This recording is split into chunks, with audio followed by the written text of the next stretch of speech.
On the fourth day of Vlogmas, Spenelli brought to you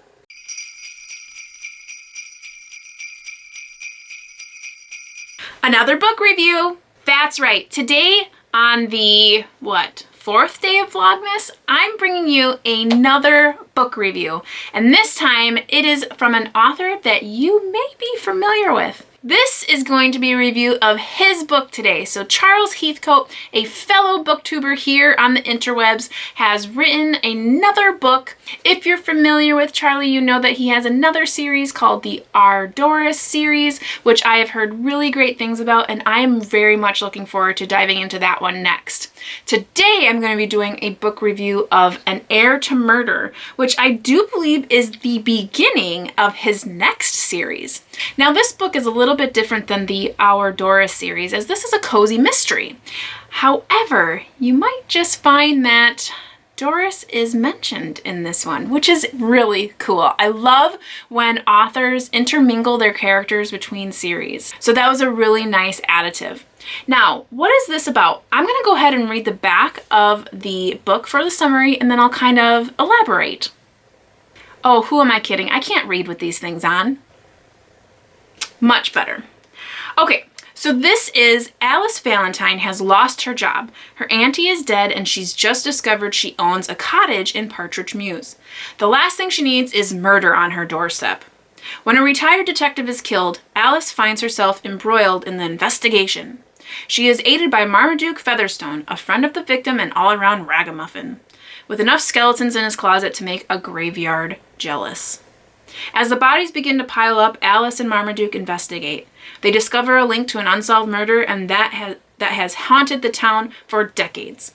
If they find the murderer, they will discover who killed the heir to the Greenfields estate 50 years ago. So again, cozy mystery. We have two main characters, Alice and Marmaduke. They are very different. Alice is young. She is in social work. She's kind of got a chip on her shoulder, and we don't quite understand that. And when we say we, I mean me. I don't quite understand her chip. She has a little bit of an anger issue, and I don't know what that comes from. And I think a lot of it comes from some of the stuff that has happened in her immediate present, one of which is how she accidentally killed an old lady. That's not a spoiler, that happens in the very beginning.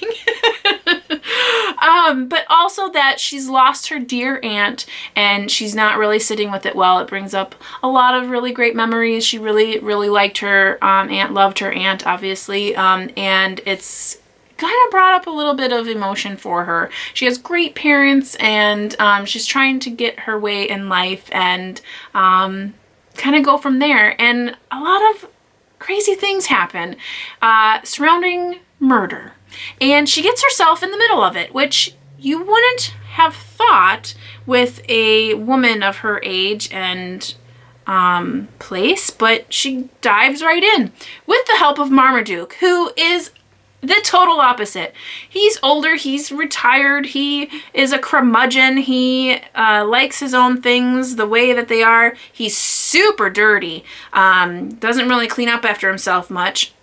Has a bit of a past, and we learn a little bit about that throughout the book. There may be some emotional attachment to some of that as well.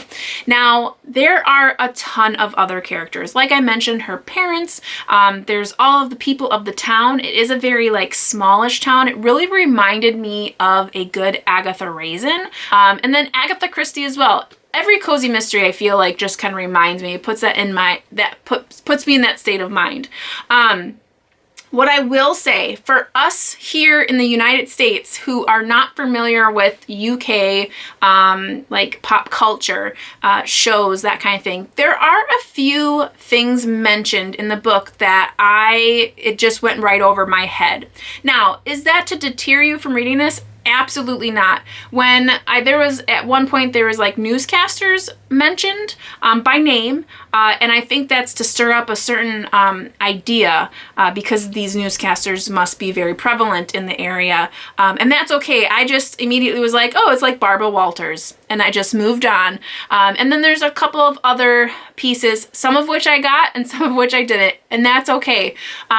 The writing style I thought was really easy to read. It was really easy to follow. Sometimes with mystery novels, it's hard to follow the case, you know, who's done it kind of thing. And I really liked that I was able to understand who was who and who was part of each section of the story. And the part that I enjoyed the most was I did not figure out who the murderer was, which is so big for me because I hate when you are halfway through a book and you've already figured it out and you still have the rest of the book to read. So I was very pleased that I did not catch on to who the murderer was. So I really liked that. There's also a lot of eating in this book, and I loved that. I thought it was so funny how, like, in almost every scene, whenever something was done happening, they would go to the diner and eat, or if they went to visit somebody, they'd be having tea and cakes, and I just love that. I love hearing about food, and not that it was so descriptive that this is a food book. It's just funny to kind of see the culture and the way in which food is considered in this book. It was just really great. I really liked that. Other things that I really enjoyed, I liked the dynamic between the two main characters, so Alice and Marmaduke. In the beginning, there's a lot of hostility coming from Alice, and she kind of breaks down a little bit mid-book and kind of reevaluates what she's doing and how she does need his help, and kind of vice versa. I do believe this is only the tip of the iceberg with these two characters. Like I said before, Alice has a lot of pent-up anger, and I really want to discover more of that. So that part was kind of, it was like niggling at me in the back of my mind while I was reading the entire book. I kept wondering, like, why does she have all this pent-up anger? I don't really understand where that's coming from.